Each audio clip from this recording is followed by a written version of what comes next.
ไปดีทุกคนนี่เป็นหลอมหัวเนาะนี่บ่ได้ทายตอนเฮ็ดเนาะเรียบร้อยละนี่เขาหลอมน้องนี่เส้น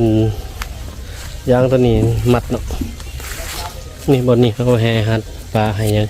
เขาก็บ่เฮ็ดสูงนี่บนขึ้นนี่ข้างในนี่น้องปลาอยู่นี่นี่นะเอากบปล่อยในนี่เนาะเอากบเฮ็ดน้องใส่ในนี่ตอนนี้เขาบ่ทันมีกบปล่อยเนาะตอนนี้เอาเฮ็ดใหม่เนาะแบบเศรษฐกิจพอเพียงเนาะเขาคันนี่เขาจะเอากบหน่อยมาปล่อยพุ่นเนาะแต่ยังบ่ทันได้เฮ็ดเหลวเทือเนาะมาใส่นี่อีกเนาะเนี่ยเขากำลังเฮ็ดน้องนี่เฮ็ดน้องเฮ็ดห้อยแล้วเอานำใส่แล้วก็เฮ็ดพื้นที่ให้เฮ็ดห้อยแล้วก็จะเอาซื้อกบมาใส่ทางลมนี่เขาฟังผ้านี่ลงเนาะแล้วก็เอากระเบื้องนี่เน็บใส่เพื่อบ่ให้น้ำมันซึมเข้าเนาะหรือบ่ให้อันกบออกอยู่ในนี่เนาะบายดีทุกคนนี่เด้อกบ2 ถุงเลยแต่ว่าน่าจะประมาณ1,000 ตัวคนบนนี้2 ถุงเลยเราสิปล่อยกบแล้วเนาะอันนี้บ่อเฮาเฮ็ดไม้เนาะนี่คอกเฮาเฮ็ดไม้เนาะถ้ามาเบิ่งนี่บรรยากาศภายในคอกอันนี้เขาเซลกบปล่อยประมาณ1,000 ตัวเนาะนี่กบหน่อยเด้อนี่เดี๋ยวจะปล่อยเท่าละถุงเด้อ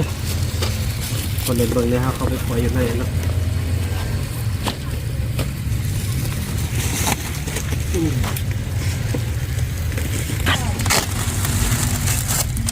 เบิ่งเด้อก็เด้อจะปล่อยแล้วโอ้โหเจอไม่กินเลยวะนี่ปล่อยเลยเท่าละน้อยนี่โอ้ลอยละได้น้ำละสูบเลยเด้อโอ้นี่ไปแล้วตายก็มีมันยากับก็น้องป้าไปแม่วิศวัตเหมือนกันเหนื่อยยังว้าวเด้อปล่อยอีกถุงนึงเนาะ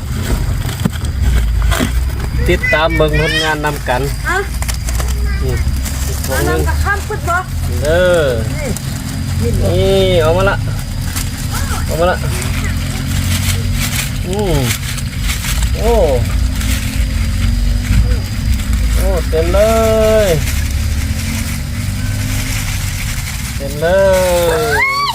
ขออันนี้ก็ได้มาไปยูพีนึง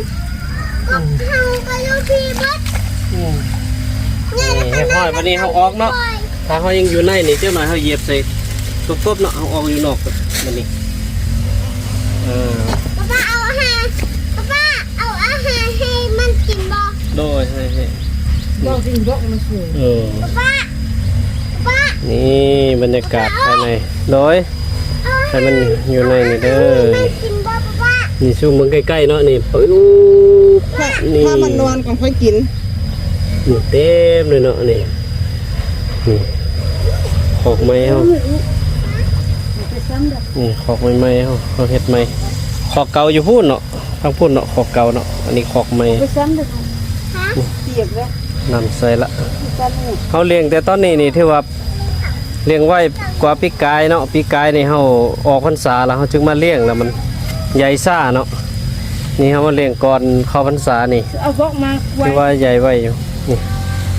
ทางนี้ก็จะเป็นน้องปลานี่ปลาดุกปลาปลาดุกปลาเข่งเอียนมีอย่างไรอย่างเนาะนี่บ่อนี่เขาขั้นไว้เนาะนี่ขั้นบ่อระวังบ่อปลากับบ่อกบย้อนว่ากบมันยังตัวน้อยอยู่ถ้าว่ามันขามมาบ่อปลานี่ยันปลามันสิกินเนาะก็เลยว่าขั้นไว้ก่อนเอาให้ปลากินปลากินบางดีๆขอบกบ เรียบร้อยแล้วนี่ช่วงไกลๆ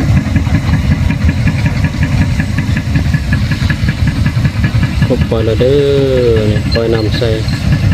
บ่อนี่เฮาเฮ็ดสูงไว้เนาะแล้วก็พุดห้องอ้อมบ่อนี่เลยเนาะน้ำล้นแล้วมันจะลงไหลลงเนาะให้น้ำอยู่ระดับเก่า